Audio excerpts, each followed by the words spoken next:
दोस्तों, स्वागत है आप सबका मेरे YouTube चैनल खरी बात संयुक्ता के साथ में। दोस्तों, 2 दिन के बाद शुरू होने जा रही है शारदीय दुर्गा पूजा। जैसा कि आप सभी जानते हैं, साल में 2 बार दुर्गा पूजा मनाया जाता है। एक है वासंतिक या चैत्र नव दुर्गा पूजा और दूसरी है शारदीय दुर्गा पूजा। शारदीय दुर्गा पूजा इसका नाम क्यों पड़ा है? क्योंकि यह शरद ऋतु में मनाई जाती है और यह सभी के लिए बहुत उल्लास की बात है, बहुत खुशी की बात है कि माता स्वर्ग से अपना आशीर्वाद देने धरती पर उतर आती है। लेकिन इस साल की शारदीय दुर्गा पूजा में थोड़ा फर्क है, क्योंकि यह समय, जैसा कि आप सभी को पता है, एक बहुत कठिन समय है। सारा विश्व में कोरोना महामारी फैली हुई है और जिसका प्रकोप भारत में भी हम सभी झेल रहे हैं। तो इसीलिए इस बार उस तरह की धूमधाम से शायद दुर्गा पूजा मनाई ना जाए। दुर्गा पूजा मनाने के लिए तो ऐसे हमारे भारत के बहुत सारे शहर प्रसिद्ध हैं और ये एक हर्ष और उल्लास का पर्व है, जिसे सभी लोग बहुत जोश के साथ मनाते हैं। लेकिन जैसा कि ये साल सोशल डिफरेंसेस लोग मान रहे हैं, अपने आप को सुरक्षित रखना ज़्यादा जरूरी भी है इस समय। तो इस साल कुछ नियम बनाए गए, जैसे बड़े बड़े पंडाल आदि नहीं लगाए जाएंगे, छोटी छोटी मूर्ति के साथ सिर्फ विधि करने के लिए दुर्गा पूजा मनाई जाएगी। मेरे हम उम्र के जो लोग होंगे या मेरे से जो छोटे भी होंगे, वो सबको दुर्गा पूजा की बात बोलने से शायद उनका बहुत मेमोरी भी हो। मेरे साथ भी बहुत मेमोरी है। जैसे दुर्गा पूजा हम जब छोटे थे तो बहुत खुशी से मनाते थे। रावण का दहन देखने जाते थे, रावण का जहाँ पुतला जलाया जाता था, राम और लक्ष्मण जब सब हाथी में आकर सब घूमते थे, ऐसा रोल प्ले करते थे। कई तरह के सांस्कृतिक कार्यक्रम भी होते थे।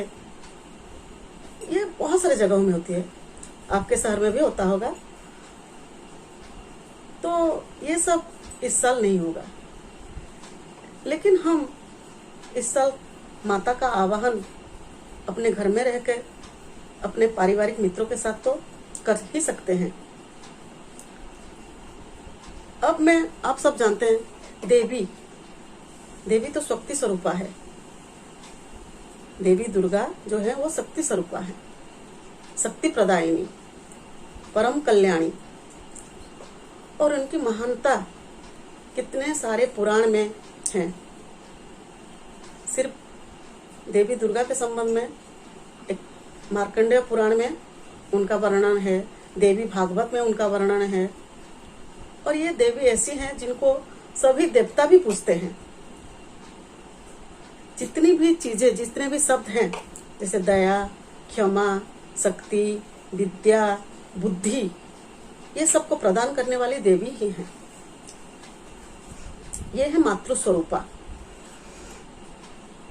इसीलिए तो दुर्गा सप्तशती में कहा गया है, जा देवी सर्वभूतेषु मातृ रूपेण संस्थिता, नमस्तस्यै नमस्तस्यै नमस्तस्यै नमो नमः।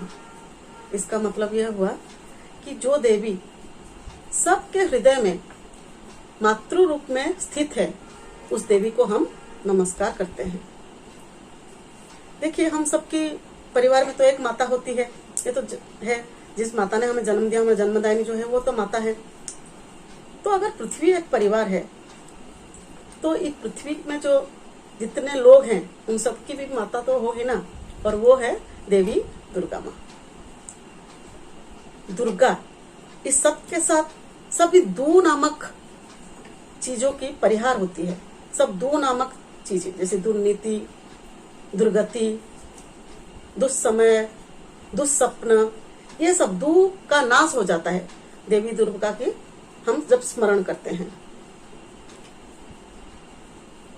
तो देवी दुर्गा जो इतने सारे गुणों की अधिकारिणी है, विद्या, बुद्धि, क्षमा की प्रदायिनी है, उन सब देवी को हमें नमन करना चाहिए और अंतर से भक्ति अर्पण करना चाहिए। देवी ने तो महिषासुर का वध किया था, ये तो सभी जानते हैं। देखिए, जब जब असुर का प्रकोप बढ़ा है, तब तब कहीं ना कहीं नारी शक्ति की सहायता ली गई है। शुंभ, निशुंभ, रक्त बीज और जो महिषासुर है, इन सब का वध भी देवी दुर्गा ने किया था। आज तो महिषासुर नहीं है, वो हमारे अंदर है। काम, क्रोध, मोह, लोभ के रूप में हमारे अंदर भी महिषासुर छुपे हुए हैं। तो हम देवी दुर्गा की स्मरण करके उन सभी महिषासुरों को वध करने के लिए प्रार्थना करेंगे, जिससे कि हमारे अंदर जो बुरा आचरण, जो बुरा गुण है, वो सबका हनन हो सके। देवी दुर्गा हमें शक्ति दे कि हम अपने अंदर छिपे हुए महिषासुर को मार सके और अपनी सहायता औरों के लिए प्रदान करें।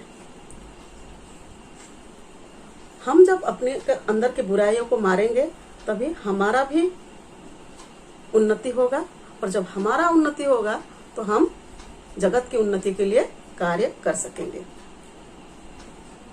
तो आइए इस पावन अवसर पर माता का मनन करें, चिंतन करें, स्मरण करें और माता को